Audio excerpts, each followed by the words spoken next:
In the name of God, the gracious, the merciful, we give him praise and thanks for his mercy and his goodness to the human family. If all the trees upon the earth were pens to write with, and if all the oceans were ink, and then another 7 oceans to add to its supply, the writing would still not be enough to explain the glory of God, for he's the all-powerful, all-wise. He is one.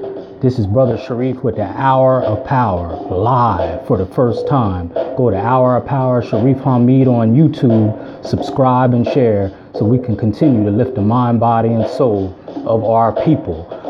The Hour of Power has a lot of exciting interviews and things coming up.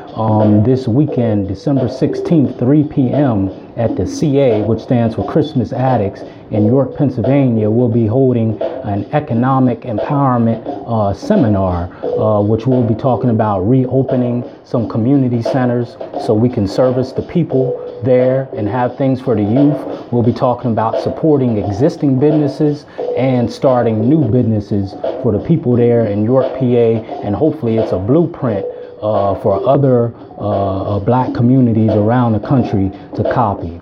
All the lectures and stuff were nice, but now it's time for economic empowerment so we can lift the mind, body, and soul of ourselves and our people. So that'll be this Saturday, December 16th, York, PA, at the Christmas Addicts Center.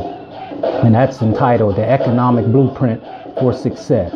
That's what the Hour of Power will be doing this Saturday. And we have some other exciting interviews coming up. Hopefully I'll be talking to Brother Dewan, who just won a title in the MMA fighting, which is like UFC fighting. I'll be interviewing him, and I'm also doing what we call a Black Excellence Tour, where I'm seeking youth who are doing great things academically. I'm not just worried about sports. I'm more concentrating on academics. So I want to shine light on youth who are excelling academically and doing great service in the community. So anyone that knows anyone, any youth that are doing things academically and they're striving and doing well, please contact me so I can shine light and expose, what they're doing, so we can put our youth in a different light.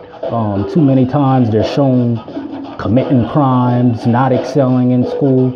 That's not what our youth is about. So I want to put them in a different light so we can show the excellence of black youth. So that's called the Black Excellence Tour. If you know any youth that are doing well academically, please let me know so I can interview them on the Hour of Power.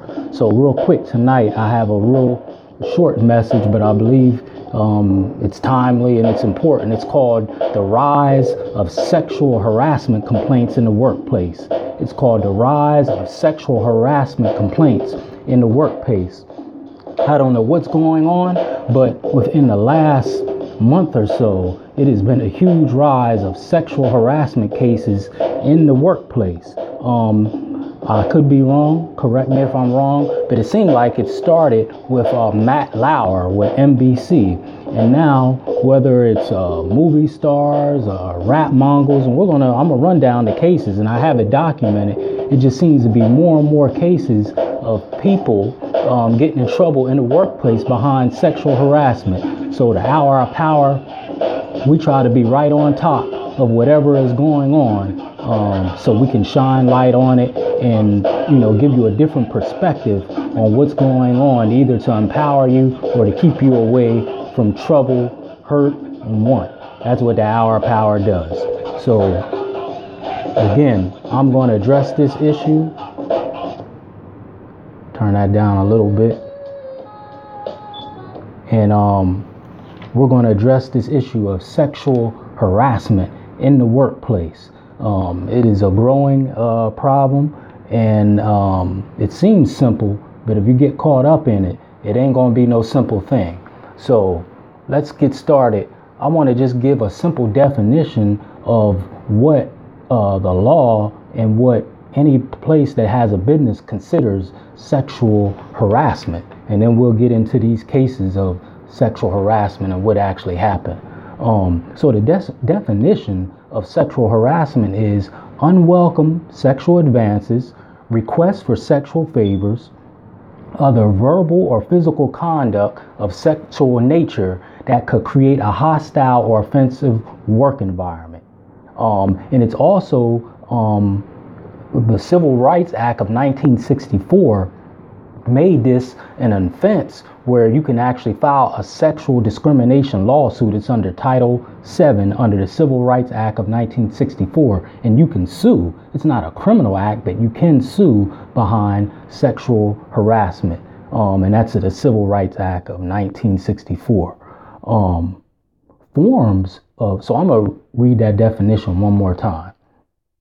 Unwelcome sexual advances, requests for sexual favors, other verbal or physical conduct of a sexual nature that could create a hostile or offensive work environment.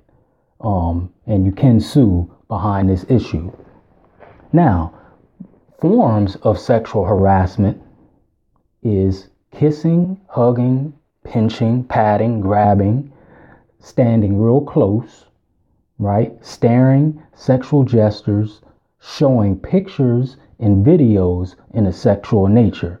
So, you got all these telephones where you have these real sharp pictures and videos. If you show that to anyone in the workplace, it could be considered sexual harassment. Now, here's the key word that they're using, which distinguishes sexual harassment from just flirting or whatever you want to call it.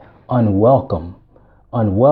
So if you're hopefully you're not, but if someone is approaching someone else and it's unwelcomed and they are not going along with it, so to speak, that's what distinguishes or crosses the line into sexual harassment if it's unwelcome. So for example, if a man or a woman keeps going up to someone and says, hey, you look good in this dress or whatever, and they tell you once, they don't like that, it makes them feel uncomfortable, especially if you're touching them, then that's what crosses the line into sexual harassment. So the key word is unwelcome.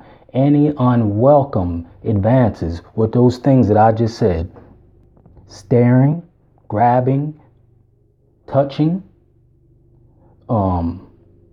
kissing, showing pictures, videos, any of those things in a sexual nature. If it's unwelcomed, that's when it gets into sexual harassment. Now, some of the cases that's been going on that really put light on this was Matt Lauer. Just about 2-3 weeks ago, he was the longtime host of NBC, and he was accused of exposing himself to a female employee on the Today Show. So now, all them years he put in with that show, now that's all down the drain behind sexual harassment. And all this, like I said, is just a firestorm that is popped off within the last month or so. A man by the name of Garrison Keillor, he was a host for this show called Prairie Home Companion. Never heard of it, but I'm just giving you what's documented here. He was fired behind sexual harassment. Our good brother, Russell Simmons of Def Jam Records, accused by a screenwriter by the name of Jenny Lumet. He was accused of making comments and doing other things. He stepped down from Def Jam Records for sexual harassment. A man by the name of Israel Horowitz of the New York Times, he had to step down behind sexual misconduct in the workplace. And he worked for the New York Times, very prestigious job. Now, this just hit the news today, which was very shocking. Three NFL players have been put on suspension behind sexual harassment in the workplace. Marshall Faulk, who used to play for the St. Louis Rams, he won a Super Bowl with them, I believe, in '99, and he's in the Hall of Fame, longtime announcer for ESPN. A cornerback, I'm not too familiar with him, by the name of Ike Taylor. And I think this other man used to be a linebacker for the New Orleans Saints when they won the Super Bowl back in 2009. His name is Heath Evans. All three of these announcers are suspended behind sexual harassment by a lady who Let me see what her job was. She was let me see what her job was.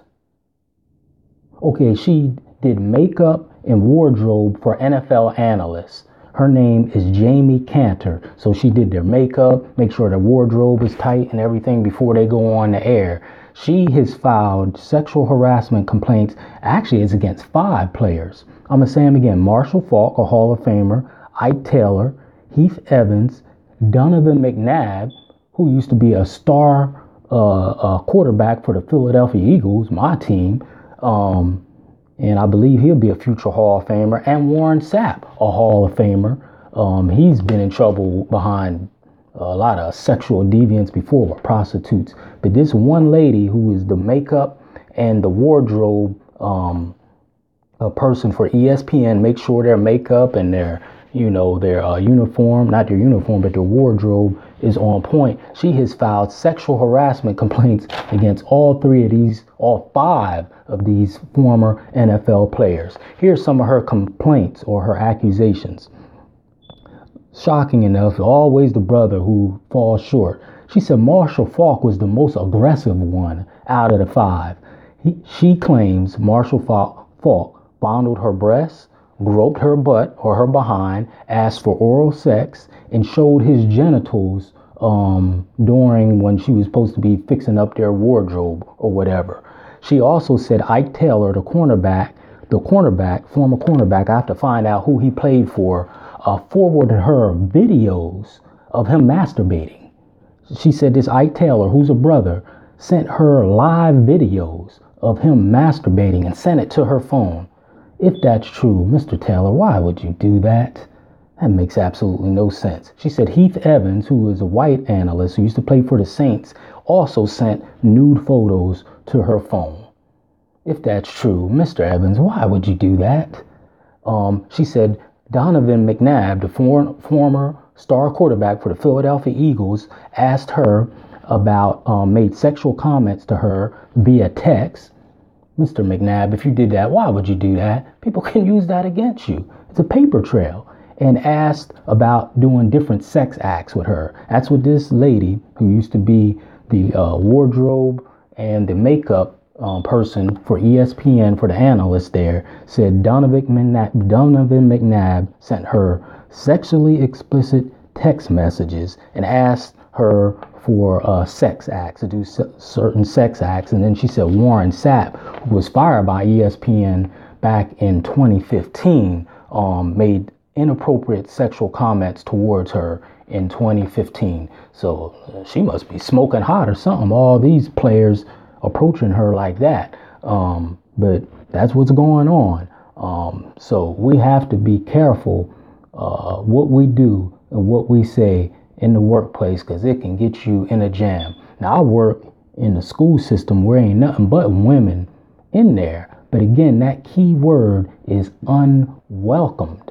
Unwelcome sexual advances. But my goodness, like I said, I work in the school system with women there. It ain't nothing but women that work in these places.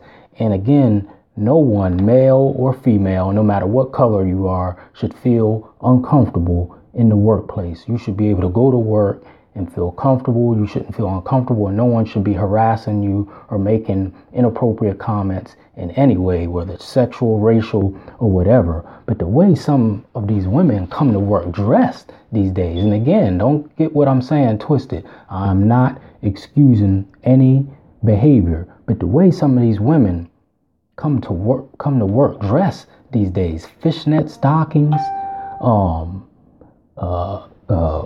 tights, spandex on, tatas out. It almost looks like they're going to a strip club instead of work. Like, what do you expect, especially when you're in front of men like that, working like that? And then the conversations that I hear, I stay clear with that. I try to be as professional as possible when I'm at work, but I go to many different schools with women there. And the way some of these women are dressed is absolutely unbelievable. You can't distinguish whether, if you were just an alien that came here and no one didn't tell you where you were, you would have a hard time distinguishing whether you're in a professional place, especially a school, in a business office, in a strip club. Come on. I mean, so the atmosphere at workplaces. And I know brothers and sisters, if they're honest, can bear witness to what I'm saying.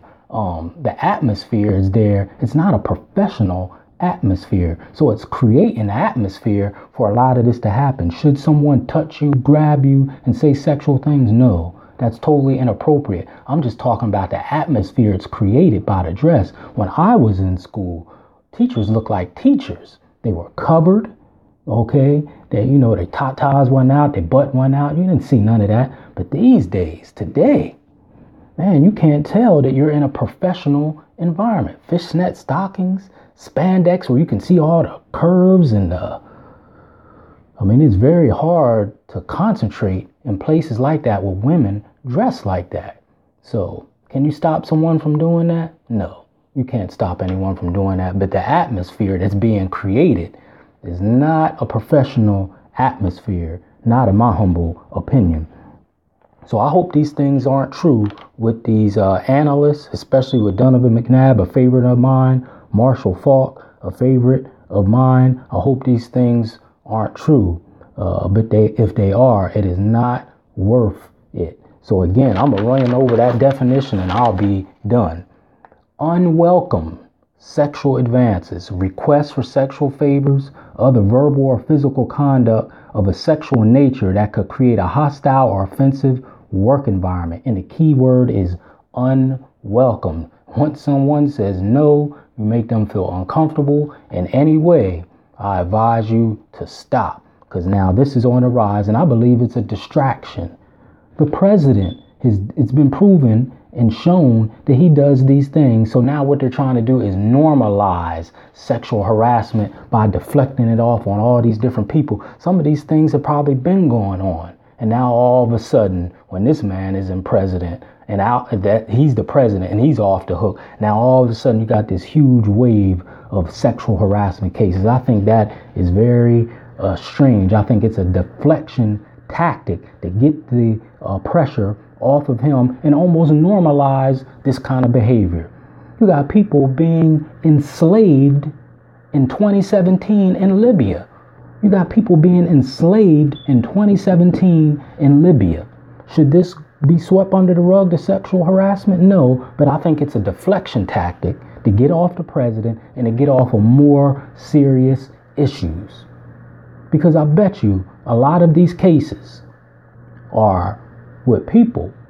This has probably been going on and someone probably unticked them off. Now it's a problem. And remember, always remember this. A problem isn't a problem until someone makes it a problem. Always remember that. So this is just a short message from your brother Sharif. This is the Hour of Power, doing my first Hour of Power YouTube live video. Hopefully I can get this very late video that I've done late at night. But I wanted to get the message out because I'm going to be very busy the next couple of days. So again, this is the Hour of Power. Subscribe and share the channel to those who have like minds, and we can lift the mind, body, and soul of our people. I leave you in peace as I came. Assalamu alaikum.